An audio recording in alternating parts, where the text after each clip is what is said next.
그때 베드로가 나와 이르되 주여 형제가 내게 죄를 범하면 몇 번이나 용서하여 주리이까 7번까지 하오리이까.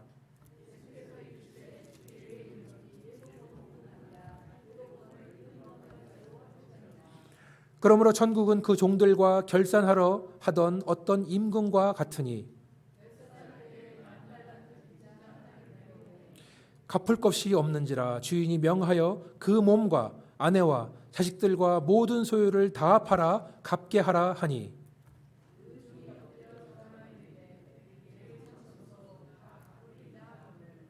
그 종의 주인이 불쌍히 여겨 놓아 보내며 그 빛을 탕감하여 주었더니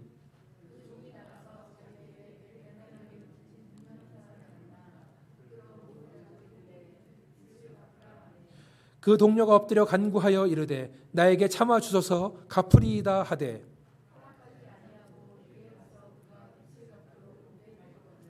그 동료들이 그것을 보고 몹시 딱하게 여겨 주인에게 가서 그 일을 다 알리니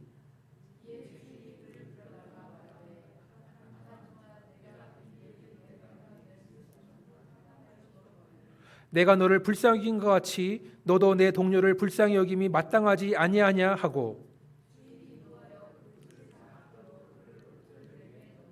같이 읽겠습니다. 너희가 각각 마음으로부터 형제를 용서하지 아니하면 나의 하늘 아버지께서도 너희에게 이와 같이 하시리라. 아멘. 오늘 함께 읽은 본문 말씀을 보시면서 오늘 설교는 용서에 대한 설교구나. 제목은 용서의 비밀입니다. 제가 한번 질문을 드려보겠습니다. 여러분 살면서 용서받은 경험이 있으신 분 한번 손 한번 들어보시기 바랍니다. 나는 용서받은 적이 있다. 손 한번 들어보세요. 용서받은 사람이 적단 말이에요 지금. 나는 용서받은 적이 있다. 손 내려주시기 바라겠습니다. 그러면 나는 살면서 용서를 해본 적이 있다. 손 한번 들어주세요. 용서를 해본 적이 있다. 받지도 않고 하지도 않으시는 분들은 누구신지 개인적으로 제가 면담을 한번 하도록 하겠습니다. 어떤 전도에 열심히 있었던 집사님이 있었다고 합니다. 그는 직장에서 나는 크리스찬이다라고 소개하면서 회식 자리에서 동료들과 함께 술 마시기를 늘 거절한 사람이 있었다고 합니다. 그런데 어느 회식 날 술에 잔뜩 취한 회사의 상사 한 사람이 계속해서 그 집사님에게 술 마시기를 권하는데 이 집사님은 성도의 양심상 술을 마실 수 없다. 수차례 정중하게 거절을 했다고 합니다. 그런데 술에 너무 취한 그 상사가 홧김에 술김에 그 집사님 뺨을 한 대 세게 때렸다는 것입니다. 건방지게 상사가 주는 술을 받지 않는다. 그런 이유로 때렸습니다. 처자식도 있고 나이도 있고 여러 사람이 보는 앞에서 뺨을 맞은 이 집사님 얼마나 창피하고 분하겠습니까? 그 집사님은 집에 와서 며칠 동안 회사도 무단 결근하면서 분을 사귀다가 결국 회사를 그만두기로 결심하고 그래도 사표를 내기 전에 마지막으로 기도원에 가서 하나님께 기도를 했다고 합니다. 뺨 맞은 서러운 생각, 분한 마음, 막상 직장을 그만두려고 하니까 또 앞길이 막막한 것입니다. 그래서 그걸 가지고 간절히 하나님께 기도를 하러 열심히 기도하고 있습니다. 열심히 기도하는 중에 뜻밖의 하나님의 음성 같은 것을 들었다고 합니다. 너는 겨우 뺨 한 대 맞은 것으로 그렇게 분하고 그렇게 억울해하느냐? 나는 모든 사람들에게 멸시를 받고 천대를 받고 고난을 당했고 너를 위해서 십자가를 졌다. 침뱉음을 당하시고 저주와 욕설, 살을 찢기는 책찍질을 맞으시면서 아무런 자존심도 아무런 혈기도 변명도 없이 묵묵히 당신의 십자가를 끌고 골고다를 가셨던 우리 예수님. 손과 발에 못을 박히시고 조롱하던 그 무리들을 저주하지 않고 오히려 고통의 십자가 위에서 저들의 죄를 용서해달라고 끝까지 말씀하신 그 예수님의 음성을 들었던 것 같습니다. 나는 왜 뺨 한 대 맞은 것 하나를 어찌 고난이라고 하고 이렇게 분해하고 직장까지 그만두려고 했을까? 그 집사님은 그때 주신 말씀을 생각하면서 예수의 고난을 깊게 생각을 하고 자존심을 버리고 눈물로 회개했다고 합니다. 그리고 그날 밤에 산에서 내려와 다음날 출근을 했다고 합니다. 며칠간의 무단 결근 이후에 첫 출근입니다. 근데 지난 며칠 동안 회사는 난리가 났습니다.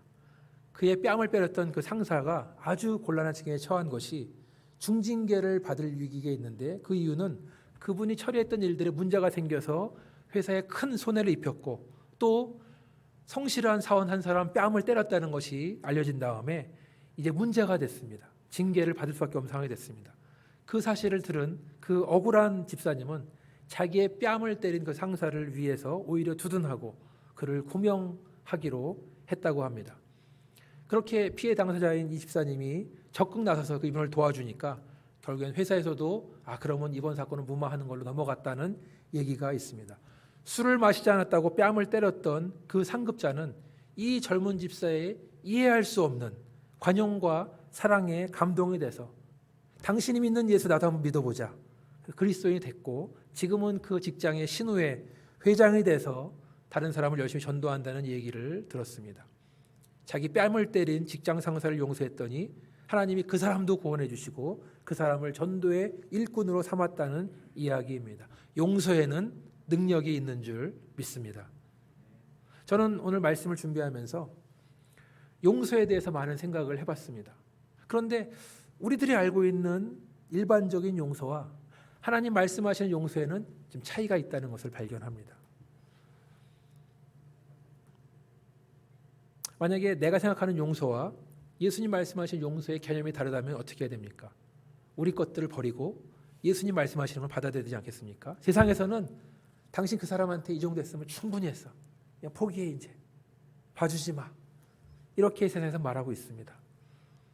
용서의 기준을 세상적인 것이 아니고 자기 공로 중심의 인간의 기준에 맞추는 것이 아니라 예수님이 베푸신 용서를 바라보면서 맞추는 것이 우리의 목표인 줄 믿습니다.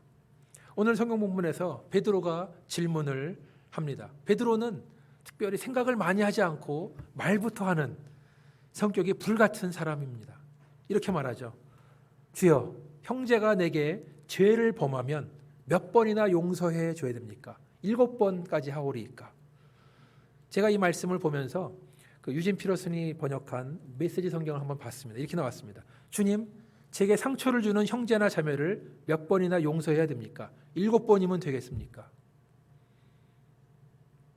다른 형제나 자매가 나에게 죄를 범했다면 몇 번까지 용서해 줍니까? 다른 사람이 나에게 상처를 줬다면 몇 번까지 용서해 줘야 됩니까?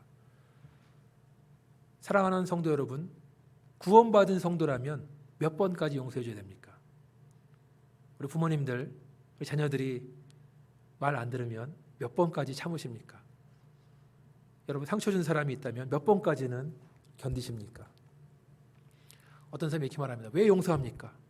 그냥 남들 모르게 복수의 마음 품고 살면 안 됩니까? 그 사람 잘못되기를, 그 사람 망하기를 몰래 기도하면서 그렇게 살면 안 되겠습니까? 그런 말도 들어봤습니다.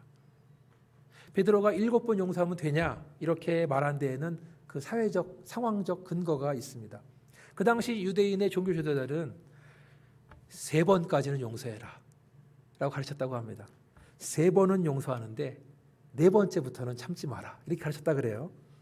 4번째부터는 국물도 없다는 겁니다. 랍비가 말하는 용서 지침서처럼 나에게 상처를 주고 잘못을 저지른 사람 3번 용서하는 거 여러분 쉬운 일입니까? 쉽지 않습니다. 어려운 일입니다. 그러니까 랍비가 사람들에게 3번까지는 참아라, 3번까지 용서해라 이렇게 말하지 않았겠습니까?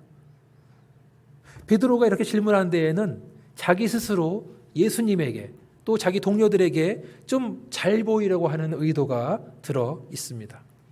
뉘앙스가 이런 것 같습니다. 예수님, 한 7번 정도 용서하면 되겠습니까? 이 정도면 예수님의 수제자로서 괜찮은 거 아니겠습니까?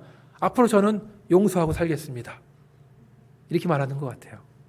예수님께서 그 말씀을 들으신 다음에 그의 질문, 그의 잘난 척, 그의 의의를 세우고 싶은 마음 이렇게 대답하죠.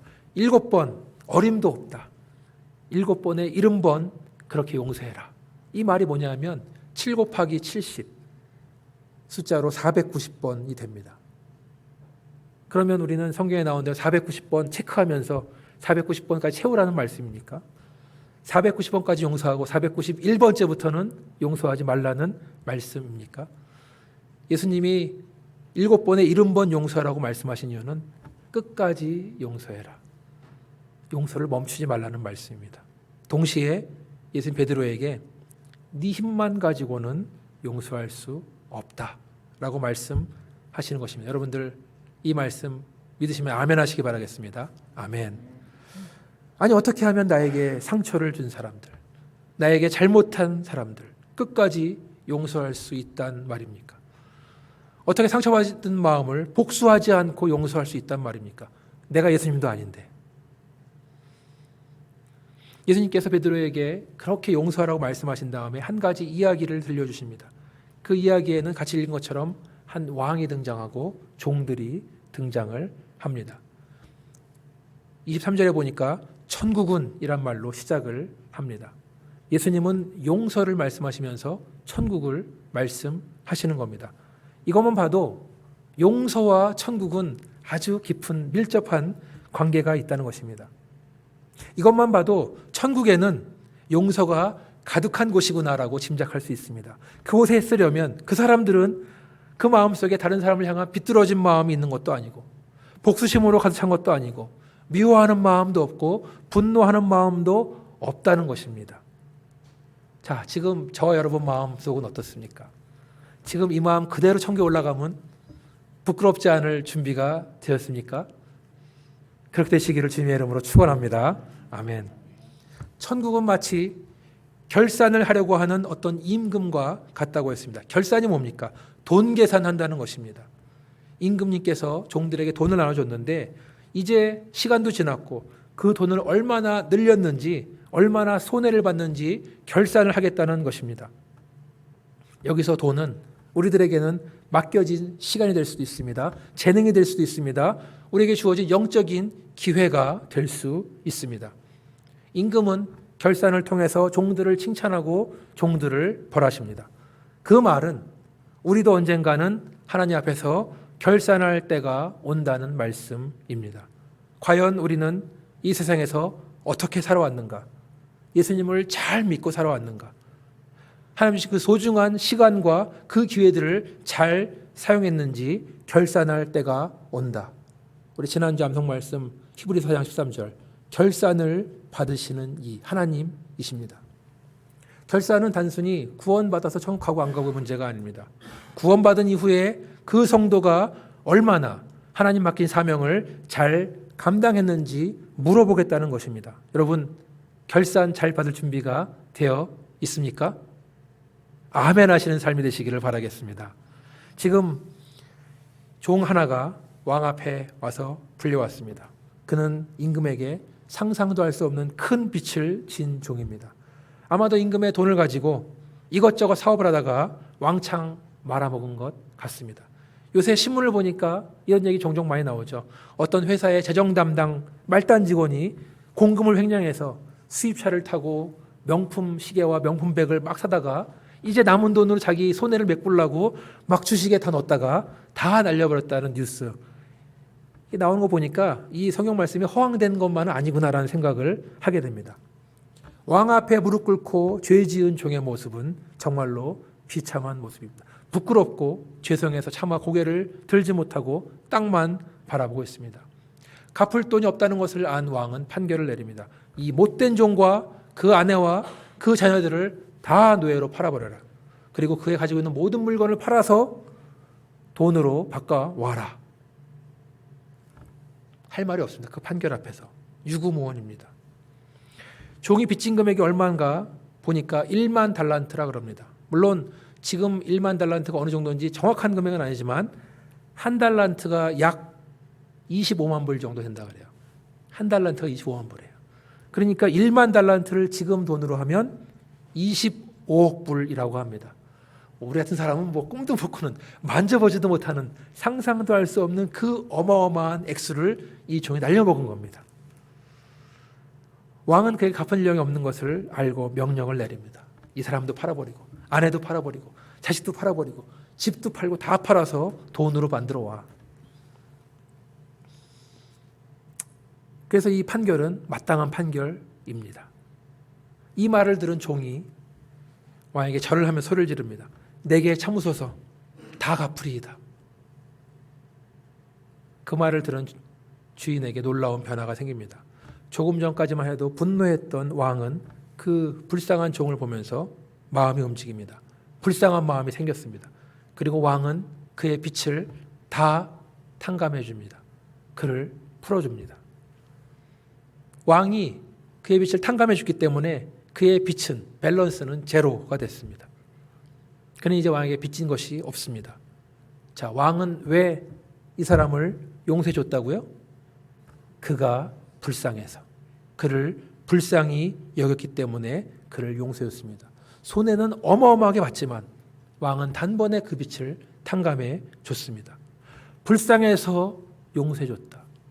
이것이 예수님의 마음, 우리를 위해서 이 땅에 오신 사랑의 동기인 줄 믿습니다. 믿으시면 아멘 하시기 바라겠습니다. 오늘도 우리는 주께 나갈 때 나를 불쌍히 여기소서 밖에는 할 기도가 없는 줄 믿습니다. 우리가 하나 짚고 넘어갈 것이 있습니다. 이 왕이 죄를 물을 때 이 종이 한 말, 내가 다 갚으리이다. 갚겠습니다. 종이 빚진 돈은 어마어마한 금액이었습니다. 너무나 큰 금액이기 때문에 하늘이 무너져도 이 돈을 갚을 방법이 없습니다. 왜냐하면 아무도 그에게 투자하지 않기 때문에. 근데 지금 종은 왕에게 내 힘으로 돈을 갚겠다고 지금 말하는 것입니다. 자, 왕이 종을 용서해 줄 때 종이 돈을 갚을 것을 기대했을까요? 아닙니다. 절대로 갚지 못할 것을 알고 있었지만 왕은 종이 불쌍했기 때문에 풀어준 것입니다. 하나님 은혜도 마찬가지입니다. 우리는 하나님의 은혜를 갚을 길이 없습니다. 예수님의 십자가 사랑을 갚을 길이 전혀 없습니다. 자기 힘으로 구원을 얻겠다 생각하신다면 그것은 큰 착각입니다. 내 힘으로 뭔가 하겠다는 생각이야말로 하나님 중심적인 생각이 아닌 내 공로와 내 성과를 중시하는 지극히 인본주의적인 생각입니다. 다시 말해서 우리는 하나님의 은혜를 더 얻기 위해서, 하나님의 사랑을 더 얻기 위해서 할 일은 아무것도 없다. 이것이 복음인 줄 믿습니다. 하나님은 우리가 하나님의 은혜를 받기만 하고 그것을 되갚지 못하고 살았지만 우리를 용서해 주셨습니다. 왜 그렇습니까? 우리를 불쌍히 여기기 때문에. 믿으시면 아멘 하시기 바라겠습니다. 아멘. 우리 힘으로 얻은 것이 아닙니다. 하나님이 일방적으로 우리를 사랑하시고 일방적으로 불쌍히 여기시고 우리를 구원하신 줄 믿습니다. 1만 달란트 탕감받은 종이 이제 집으로 갑니다. 자, 그 발걸음은 과연 가벼운 발걸음일까 아니면 무거운 발걸음일까요? 이제부터는 내가 정말 잘 살아야겠다. 열심히 살아야겠다. 늘 감사하며 살아야겠다. 이런 마음이었을까요? 아니면 내가 받은 치욕을 어떻게 갚아야 될까? 이 창피함을 어떻게 해결할까? 이 분노의 마음을 어떻게 갚아버릴까? 왕에게 용서받고 풀려난 이 종의 악한 마음은 그가 집에 가다가 만난 동료 종에게 하는 말을 보면 우리가 알 수 있습니다. 자, 그는 지금 1만 달란트를 탕감받고 집에 가고 있는데 마침 자기한테 100데나리온을 빚진 동료를 만나게 됩니다. 100데나리온은 지금의 환율로 따지면 약 4,000불 정도 된다는 겁니다. 큰 돈이죠. 큰 돈이지만 그가 탕감받은 1만 달란트에 비하면 아무것도 아닌 돈입니다. 근데 어떡합니까? 그 사람이 목을 움켜쥡니다. 빚을 갚으라고 협박을 합니다. 네가 돈 안 갚았기 때문에 내가 지금 이러한 수모를 당하고 죽을 뻔했다라고 그에게 잘못을 다 뒤집어 씌웁니다. 4,000불 빚진 동료는 무릎을 꿇고 싹싹 핍니다. 내가 이걸 갚을 때까지 용서해달라. 그렇지만 이 사람은 그 종을 데려다가 자기 집에 있는 감옥에 가둡니다. 4,000불 다 갚을 때까지는 한 발짝도 나갈 수가 없다. 자, 여기서 자기 동료에게 무정했던 1만 달란트를 탕감받은 종의 잘못은 무엇입니까? 첫 번째로 그는 용서를 받았지만 그 용서를 온전히 받아들이지 않았다는 것입니다. 분명히 그는 모든 빚을 탕감받고 풀려났습니다. 그러나 그의 인생은 용서받은 인생이 아니었습니다. 용서를 받았는데 아직까지 빚을 지고 있다고 생각하며 살고 있다는 것입니다. 용서를 받았지만 용서받은 줄 모르는 인생, 그러니까 그 마음이 메마르고 다른 사람을 괴롭히고 있는 것이 아니겠습니까? 그는 지금 피도 눈물도 없는 상태입니다. 자기가 그렇게 큰 빚을 용서받은 것을 생각하면 누구라도 용서해 줘야 되는데 그는 왕의 용서를 받아들이지 못했다는 것입니다. 저는 우리 믿는 사람들 안에서도 용서를 받았지만 용서받지 못한 삶을 사는 모습을 종종 발견합니다. 어떻게 합니까? 용서를 받고 그것에 늘 감사하고 감격한 사람들은 그 안에 용서하는 마음이 충만하기 때문에 다른 사람을 용서할 수 있습니다. 왜 그렇습니까? 그 안에 용서가 충만하기 때문에. 그렇지만 용서를 받은 경험이 없는 사람은 그 안에 용서가 없다. 그 안에 사랑이 없다. 그 안에 은혜가 없다. 그 안에 남을 불쌍히 여기는 마음이 없다라는 말씀입니다. 두 번째로 그는 교만했습니다. 그와 왕의 관계는 종과 주인의 관계. 그런데 지금 길 가다가 만난 그 동료는 종과 종의 관계입니다. 지금 이 사람은 자기가 주인인지 알고 있어요.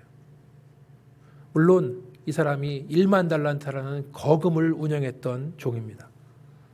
어쩌면 왕의 종 가운데 가장 높은 종이었을 수 있습니다. 그래서 자기의 동료 종들, 같은 신분이지만 우습게 여겼습니다. 그러다 보니까 왕은 자기를 용서해줬는데 그는 다른 사람을 용서할 수 없는 겁니다. 너랑 나랑 같은 레벨이냐? 너랑 나랑 같은 수준의 종인 줄 알고 있냐?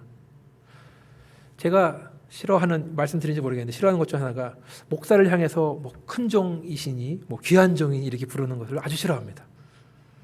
뭐 큰 교회 훌륭한 목사님은 큰 종이다, 귀한 종이다 말하는데 그건 잘못된 표현입니다. 종이면 다 종이지 무슨 귀한 종이 있고 덜 귀한 종이 있겠습니까? 제가 마음이 삐뚤어서 그런지 모르겠지만 저는 종이면 다 같은 종이라고 생각을 합니다. 앞으로 그럴 일도 없겠지만 저를 대할 때 여러분은 그냥 미천한 종으로 여겨주시기를 바라겠습니다. 주인에게나 권리와 자격이 있지 종한테는 아무것도 없는지 믿으시면 아멘 하시기 바라겠습니다. 아멘. 이렇게 말씀드린 이유는 여러분도 주님의 종이기 때문에 그렇습니다. 종이 교만해지면 그때부터 종이 아닙니다. 종이 주인 노릇하려고 하면 그것은 문제가 된다는 말씀입니다. 1만 달란트 탕감받은 그 종은 너무나 교만해서 그가 왕 앞에서 무릎 꿇고 재판을 받는 것 그 자체를 어쩌면 수치로 여겼던 것 같습니다. 그래서 내 힘으로 갚겠다라고 말한 것 같아요. 빚은 탕감받았지만 내가 하나라도 벌어서 다 갚아버리고 내 잃어버린 명예를 회복하겠다. 그러려면 4천불부터 빨리 내놔라. 동료를 구박했던 것 같습니다. 마지막으로 이 종의 잘못은 무엇이냐? 그는 용서를 몰랐습니다. 용서가 무엇인지를 몰랐습니다. 용서는 무엇입니까? 오늘 말씀에 나온 것처럼 용서는 불쌍히 여기는 마음에서 출발합니다. 불쌍히 여기는 마음만 있으면 어떠한 잘못을 해도 용서할 수 있다는 말씀입니다. 오늘 본문의 이야기로 돌아와서 보니까 1만 달란트 탕감받은 종이 자기의 동료 종 4천불 빚진 그 종의 멱살을 잡고 협박을 하고 감옥에 넣은 장면을 본 사람들이 있습니다. 그것은 왕의 다른 종들이었습니다. 그 장면을 바라본 다른 종들은 그 1만 달란트 탕감받은 종의 행동을 괘씸하게 여겼습니다. 그리고 감옥에 들어간 동료 종에 대해서 불쌍한 마음이 들었습니다. 이들이 어떻게 합니까? 당장 왕한테 가서 이 일을 보고합니다. 오전에 재판을 열어서 1만 달란트 빚진 자 용서했던 왕은 다시 그를 재판정으로 부릅니다. 그리고 이렇게 말합니다. 이 악한 종아, 내가 나에게 자비를 구하기에 나는 내 빚이 전부를 탕감해 주었다. 그러면 너도 자비를 구하는 내 동료 중에서 자비를 베풀어야 마땅한 것이 아니겠느냐. 다시 말해서 내가 너를 불쌍히 여겨서 용서해 줬는데 너도 불쌍히 여겨야 되는 것이 아니냐. 그런 다음에 판결을 정정합니다. 악한 종을 다시 감옥에 집어넣으라고 합니다. 그리고 그 빚을 다 갚을 때까지 풀어주지 말라고 명령을 내립니다. 사랑하는 성도 여러분, 용서는 무엇입니까? 용서는 그 사람을 불쌍히 여기는 것입니다. 불쌍한 여기는 마음만 있다면 용서하지 못할 것이 없다는 것입니다. 악한 종에게는 그 마음이 없었습니다. 그래서 그는 그 어마어마한 돈을 탕감받아 놓고도 작은 빚을 갚지 못하는 그 동료 종을 용서하지 못한 것입니다. 또한 용서는 무엇입니까? 용서를 한마디로 말한다면 잊어버리는 것입니다.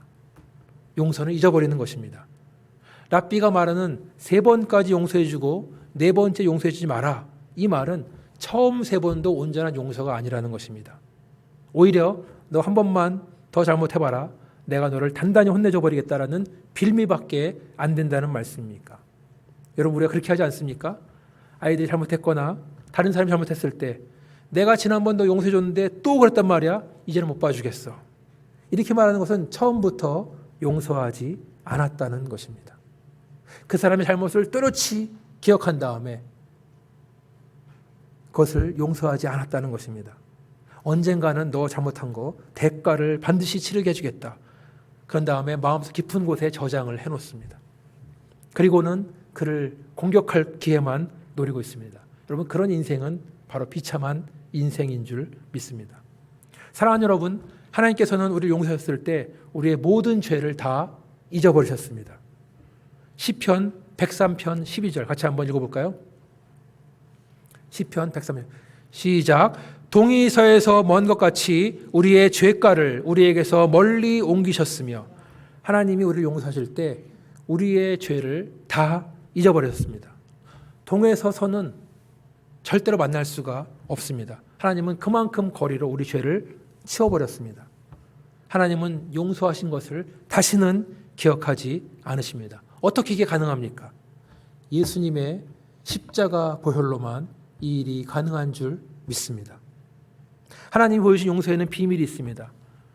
근데 우리가 확실해야 될 것은 그 용서는 우리 힘으로 하려면 안 된다는 것입니다. 그럼 어떻게 용서합니까? 어떻게 상처받은 것을 마음에 두지 않고 살 수 있습니까? 어떻게 하면 평안한 마음으로, 은혜의 마음으로 살 수 있습니까? 예수님께서 오늘 이야기를 통해서 임금의 입을 통해서 말씀해 주셨습니다. 그 사람을 불쌍히 여긴다면 용서할 수 있다라는 것입니다. 쉬운 것은 아닙니다. 어떻게 나를 힘들게 만들고 괴롭히게 하는 그 사람을 불쌍한 마음을 가지고 용서할 수 있단 말입니까? 그만큼 용서는 의지를 가지고 해야 되는 것입니다. 내가 그 사람을 끝까지 용서하리라. 이것이 용서의 출발입니다. 그래서 하나님의 용서는 하나님의 사랑과 연결됩니다. 하나님의 사랑은 감정적인 사랑이 아니라 끝까지 의지를 가지고 하는 사랑인 것처럼, 용서도 이것저것에 흔들리는 용서가 아니라 용서하기로 작정을 하고 의지를 가지고 끝까지 하는 것이 바로 하나님의 용서인 줄 믿습니다. 저 여러분의 마음속에 하나님 주신 사랑으로 충만하기를 간절히 원합니다. 용서로 충만하시기를 원합니다. 우리의 마음속에 사랑이 충만하고 용서가 충만하다는 말, 다른 말로 하면은 그것이 성령 충만하다는 말입니다. 은혜가 충만하다는 말입니다. 우리의 마음을 미움으로 채우지 마시기 바랍니다. 복수심으로 채우지 마시기 바랍니다. 사탄이 주는 나쁜 마음으로 채우지 마시기를 바랍니다. 용서 내 힘으로 하는 것 아닙니다. 성령께서 도와주셔야만 가능한 것입니다. 만약에 내 안에 용서가 없다면 그만큼 우리 힘으로 용서하려고 노력한다는 것이고, 그만큼 우리가 성령을 의지하지 않는다는 증거가 됩니다. 은혜가 충만하면 쓸데없는 것을 잘 잊어버립니다. 과거를 잘 잊어버리는 것도 축복인 줄 믿습니다. 어떤 청년 하나가 친구들과 술집에 있다가 우연히 다른 패거리와 시비가 붙어 싸우다가 사고로 한 사람을 죽였다고 합니다. 그리고 이 청년은 이 사건의 주동자로 돼서 종신형을 선고받았다고 합니다. 그런데 이 청년에는 나이가 많은 형이 있었는데 그 형은 전쟁에서 큰 공을 세운 전쟁 영웅이었다고 합니다. 그래서 그 형은 밖에서 이 억울한 동생을 위해서 구명운동을 했고, 결국에는 주지사까지 찾아가서 열심히 설득을 해서 동생을 풀어줄 수 있는 사면권을 받았다고 합니다. 주지사는 그 형의 공로를 생각해서 사면권을 발급을 해줬습니다. 주지사 사면권을 받은 형은 곧장 동생이 있는 감옥으로 찾아갑니다. 동생에게 묻습니다. 내가 만약 오늘 사면을 받는다면 나가서 가장 먼저 무슨 일을 하겠느냐?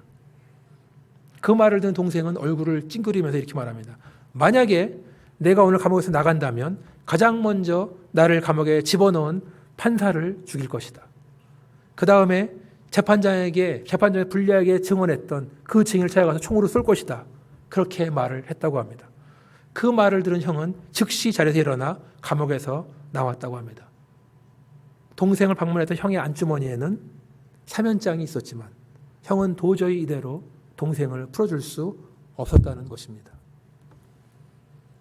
오늘 본문의 마지막 말씀, 너희가 각각 마음으로부터 형제를 용서하지 아니하면 나의 하늘 아버지께서도 너희에게 이와 같이 하시리라. 주님 품 안에 우리의 이름이 들어간 사면장이 있습니다. 우리가 마음으로부터 형제를 용서할 때 하나님께서 우리를 용서하신다고 말씀하셨습니다. 사면장을 주신다는 말씀입니다. 설교를 준비하면서 오늘 설교 내용이 이러이러하다는 것을 아내와 얘기를 나눴습니다. 아내가 지금 나 들으라고 설교하는 거냐? 이렇게 말하더라고요. 아니다. 나 때문에 이 설교하는 거다. 라고 얘기를 했습니다.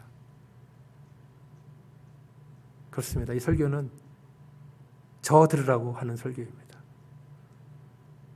우리부터 서로 용서하고 서로 사랑하는 아름다운 교회를 이루기를 축원합니다.